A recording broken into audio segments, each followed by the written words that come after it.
Om Sri Lakshmi Narasimhaya Namaha. Valmiki Ramayana, Balakanda, chapter 67. Rama breaks the bow. Summary. Rama breaks Shiva's bow when he wanted to examine the tension of its bowstring. Janaka is perplexed, while others swooned at the blast of breaking bow, and Janaka proposes Seetha to Rama in marriage. On the approval of Vishvamitra to that proposal, Janaka sends his diplomatic agents to Ayodhya. Chapter 67 in detail. On listening to the words of Janaka, the eminent saint Vishvamitra indeed said to the king Janaka thus, as let the bow be displayed to Rama.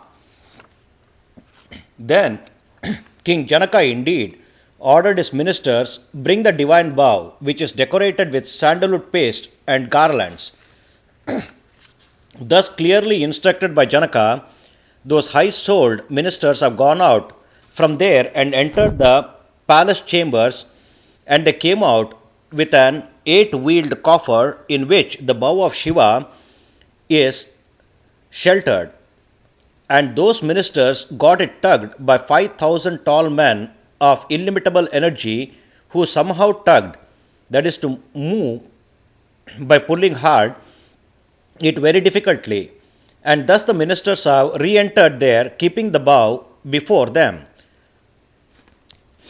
On fetching that iron coffer wherein the bow is there, those ministers of the king have reported to their godlike king Janaka, O king, and the sovereign of Mithila, here is the select bow that is reverenced by all kings, O best king, which you wish to be evincible to the boys to evince their capability.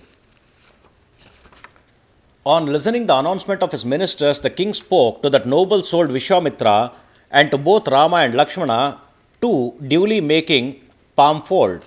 Here is that exclusive bow, O Brahmana, which is held as a time-honored bow by the lineage of Janaka kings, and with which even the highly forceful kings are rendered inefficient to take aim with it previously.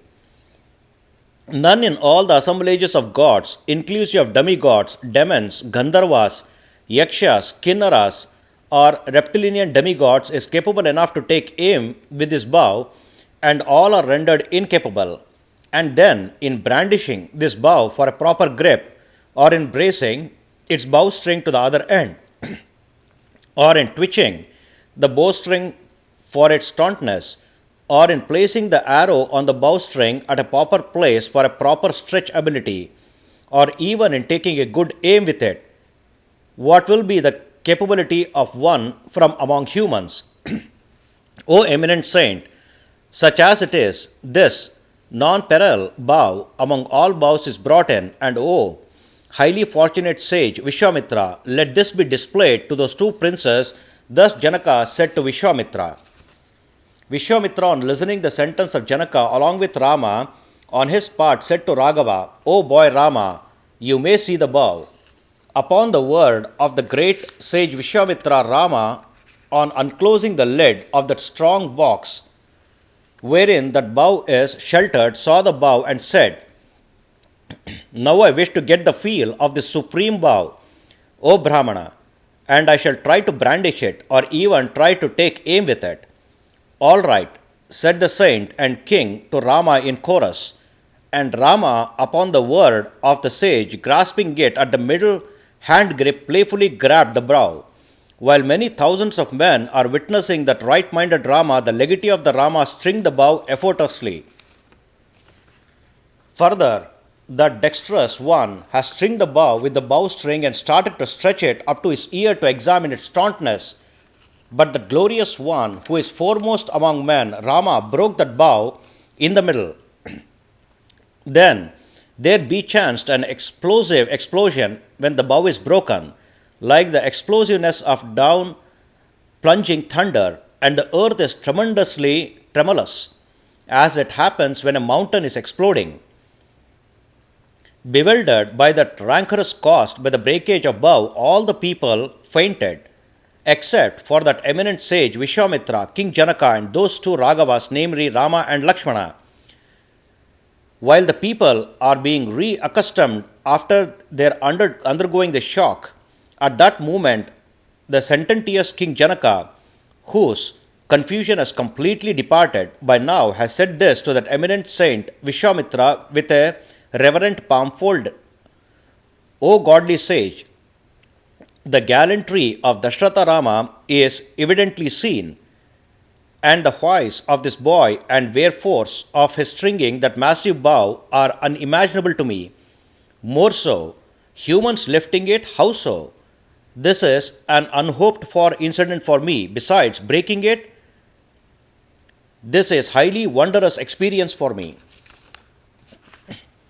My daughter Seetha, on getting Dashratha Rama as her husband, she will bring celebrity to the lineage of Janakas. O Kaushika, my commitment that she is the bounty of bravery has also come true. And my daughter Seetha, who is nurtured well, then my own life is worthy bride for Rama. Should he give consent, O Brahmana, my ministers will be hastened to speedily go to Ayodhya in chariots. O Kaushika, let safeness betide you, and one and all by this matrimony. With their observant submissions, those ministers will narrate in detail about the sincere endowments of Seetha as bravery bounty to Rama, and they will lead King Dashratha into my city that observantly. Those ministers will also tell the King Dashratha that both the Kakaushtas, Rama and Lakshmana, are under the protection of Saint Vishvamitra, and thus gladdening the king, they will expeditiously introduce in King Dashratha for marriage. So said Janaka to Vishvamitra. Vishvamitra said, so be it. And then that right-minded King Janaka, on consulting with his ministers, started to send his ministers, diplomatic agents, to Ayodhya to inform Dashratha in detail as to what happened, and likewise to bring him to Mithila. Thus, this is the 67th chapter in Balakanda Valmiki Ramayana, the first epic poem of India. Sri Moola Rama Vijayate. Om Sri Krishnarpanamastu.